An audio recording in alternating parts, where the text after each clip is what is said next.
Hello everyone, welcome back to my channel Wangxian lovers. और आज मैं आपके साथ Wangxian fan fiction cruel destiny next part share करने वाली हूं। तो चलिए आज का पार्ट हम शुरू करते हैं। तो इससे पहले वाले पार्ट में हमने देखा था कि लैंशिया ने वीइंग को सब याद दिला दिया था और उन्होंने एक दूसरे के साथ अपनी नाइट को भी स्पेंड किया था। अगली मॉर्निंग को वीइंग लैंशिया को वहाँ से जाने के लिए बोल देता है और उससे ये भी कहता है कि वो बहुत जल्द लैंशिया को लेने के लिए वापस आएगा। लैंशिया भी वीइंग की बात मान जाती है और वो वापस जिन कबीला लौट जाती है। जिन कबीले में किसी को भी नहीं पता चला कि जिन कबीले में लैंशिया नहीं है, क्योंकि म्यान म्यान ने सब संभाल लिया था। अगले ही दिन जियांग यान ली और जिन कबीले के राजकुमार जिंग जोशन की शादी काफ़ी धूमधाम से की गई। सभी लोग बहुत खुश थे, लेकिन जियांग यान ली ज़्यादा खुश नहीं थी क्योंकि उसे अपने ब्रदर वीइंग की बहुत ज़्यादा याद आ रही थी, लेकिन वो कुछ भी नहीं कर सकती थी। शादी होने के बाद सभी लोग कुछ दिन और जिन कबीला में ही रुकने वाले थे, लेकिन लैन ज़ैन ने मना कर दिया। वो यहाँ नहीं रुकना चाहता था, इसीलिए वो लैन कबीले के लिए सबसे पहले निकल जाता है। लैन सिचेन समझ रहे थे कि वांग जी ऐसा क्यों कर रहा है। इसके बाद कुछ दिन और हो जाते हैं। सभी कबीले के लोग वापस अपने कबीला लौट जाते हैं और वहाँ दूसरी तरफ वे यिंग बिल्कुल चेंज हो गया था। उसने अपने कपड़े पहनने का तरीका, अपने बोलने का तरीका, सभी चीज़ें बदल ली थी। वे यिंग बिल्कुल डिफरेंट टाइप में लग रहा था। वे यिंग ने अब ब्लैक की जगह वाइट कपड़े पहनना शुरू कर दिया था। वैन कबीले के लोग भी वे यिंग को देखकर हैरान थे कि आखिरकार वे यिंग इतना कैसे बदल गया। उन्हें कुछ भी समझ नहीं आया, लेकिन वो वे यिंग से इस बारे में कोई भी क्वेश्चन नहीं करते। और वहाँ दूसरी तरफ वांग जी बस वे यिंग को याद करता रहता। इसके अलावा वो कुछ भी नहीं कर सकता था।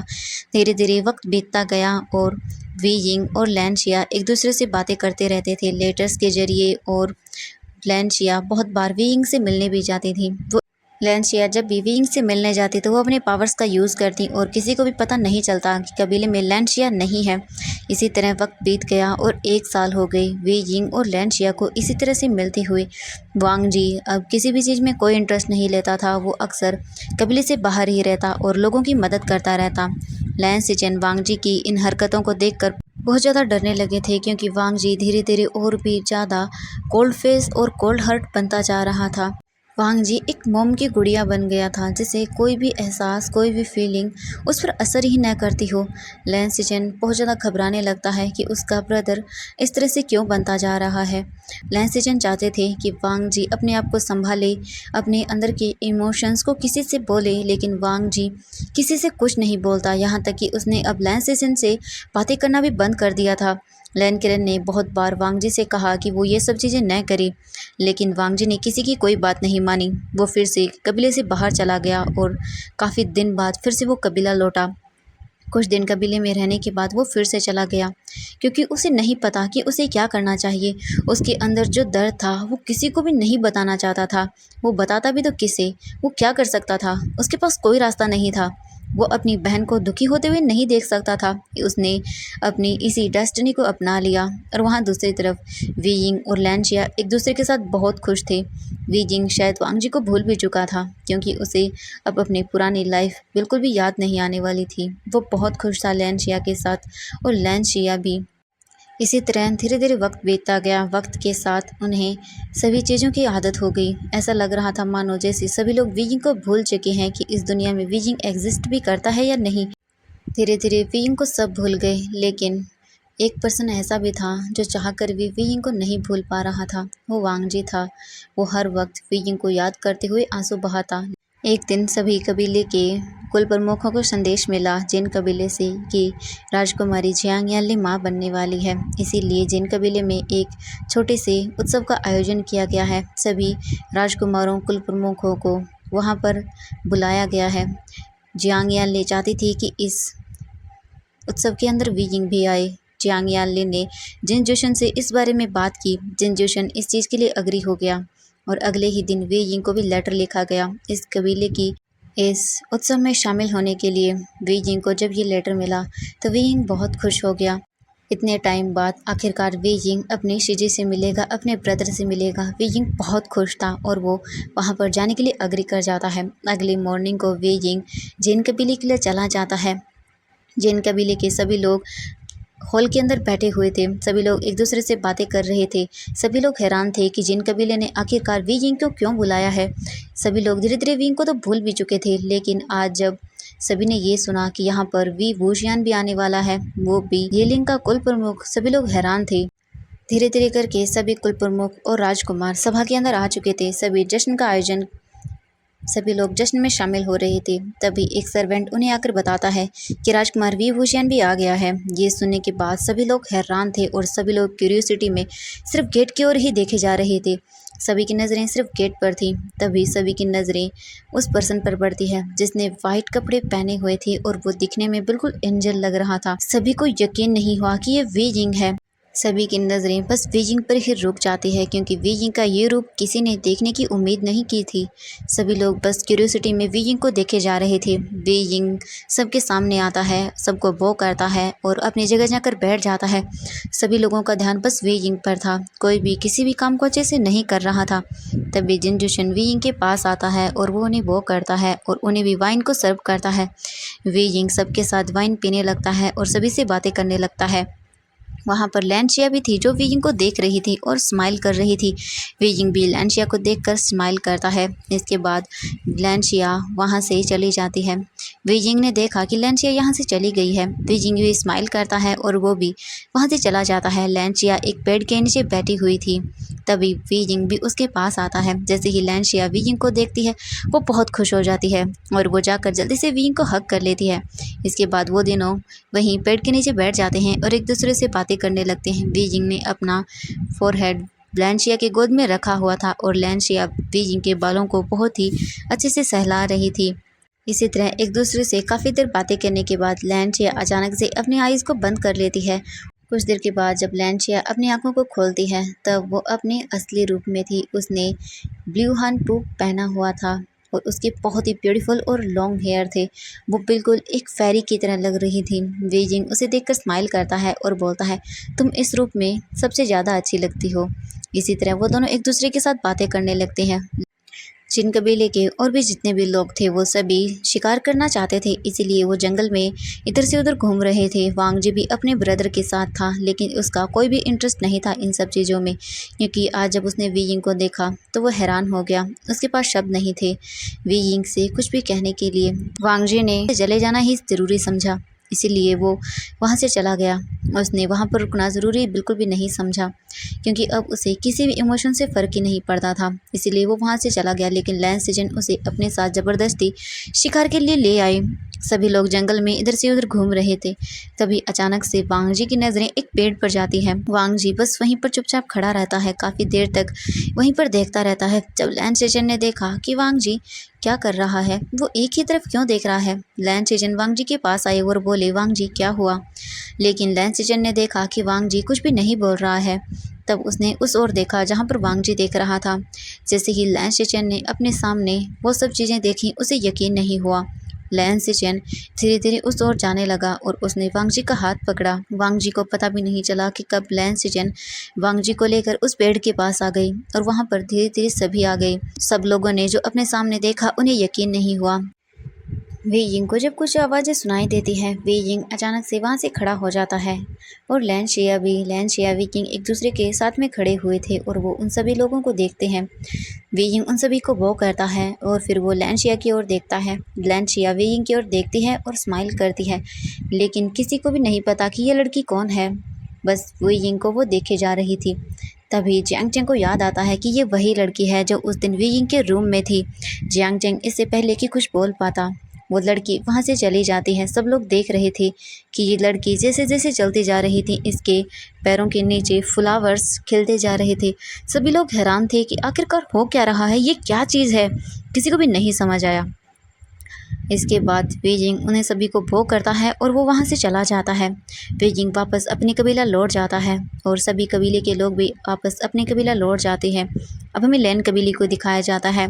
वांग जी फिर से सिक्लूजन के अंदर चला गया था। इस बार उसने कबीले से बाहर जाने की बजाय सिक्लूजन में जाना सही समझा।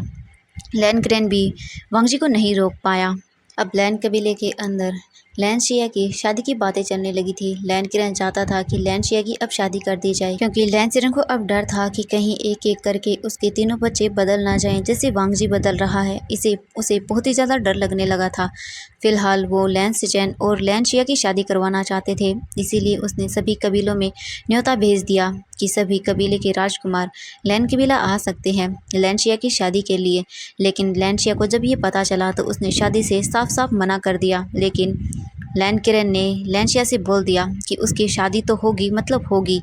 उसकी शादी नी कबीले के राजकुमार नी हुसैन से तय कर दी जाती है। लेकिन पहले तो लैन किरण ने यही सोचा था कि वो सभी कबीले के राजकुमारों को बुलाएगा और फिर लैन शिया को ही ये चुनने का मौका देगा कि उसे किससे शादी करनी चाहिए। लेकिन जब लैन किरण ने ये सुना कि लैन शिया शादी नहीं करेगी, तब लैन किरण का गुस्सा और भी बढ़ गया और उसने खुद ही लैन शिया की शादी नी कबीले के राजकुमार नी हुसैन से तय कर दी। लैन शिया ने वीइंग को लेटर लिखा कि उसकी शादी करवा रहे हैं लैन किरण। वीइंग को जैसे ही ये पता चला तो उसे भी बहुत गुस्सा आया कि वो ऐसे कैसे कर सकते हैं। वे जिंग वैन किंग को बुलाता है और उसे लैन कबीला चलने के लिए बोल देता है। वैन किंग भी हैरान थी कि आखिरकार वे जिंग उसे वहां क्यों ले जाना चाहता है। वैन किंग ने इस बारे में विंग से कुछ नहीं पूछा। वैन किंग चलने के लिए तैयार हो जाती है और वहां दूसरी तरफ लैन कबीले में लैन शिया की शादी के लिए सभी तैयारियां हो रही थी। लैन कबीले को बहुत ही सुंदर तरीके से सजाया जा रहा था। आज सब लोग बहुत खुश थे, सिवाय लैन फैमिली के कुछ मेंबर्स के।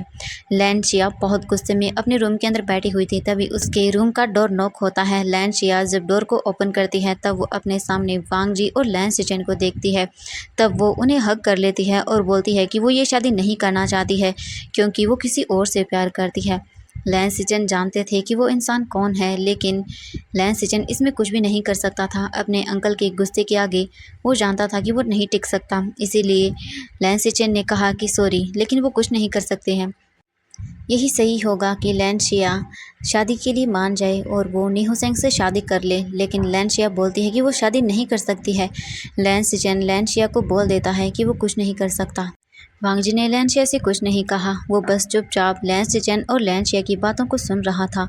उनकी बातें खत्म होने के बाद वांगजी चुपचाप वहाँ से चला जाता है। फिर वो अपने रूम के अंदर वापस आ जाता है और अपने रूम के डोर को बंद कर लेता है। और वहाँ दूसरी तरफ लैन शिया बिल्कुल भी खुश नहीं थी। तभी वहाँ म्यान म्यान आती है। म्यान म्यान को देखते ही लैन शिया उसे हग कर लेती है और बहुत ज़्यादा रोने लगती है। म्यान म्यान लैन शिया की ओर देखती है और बोलती है, राजकुमारी तो आप यहाँ से चली क्यों नहीं जाती। लैन शिया म्यान म्यान की ओर देखती है और बोलती है, नहीं, मैं ऐसा नहीं कर सकती हूँ। मैंने बहुत बार ये सब चीज़ें की हैं, लेकिन मैं नहीं चाहती कि यहाँ के लोगों को ये सब चीज़ें पता चले। लेकिन तुम चिंता मत करो, मेरी शादी वीजिंग के अलावा किसी से नहीं होगी। मैंने वीजिंग को लेटर लिखा है और उसे सब बता दिया है। वीजिंग, मैं जानती हूँ ये शादी कभी नहीं होने देगा। लैन शिया ये बोलकर म्यान म्यान को हक कर लेती है। अब हमें मॉर्निंग का सीन दिखाया जाता है। लैन कबीले में सभी लोग आ चुके थे। वेडिंग हॉल को बिल्कुल रेडी कर दिया गया था। लैन शिया को बुलाया जाता है।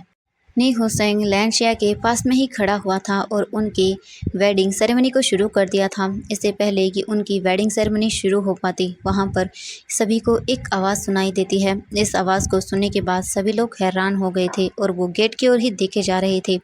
सभी लोग वीजिंग को वहाँ देखकर हैरान थे।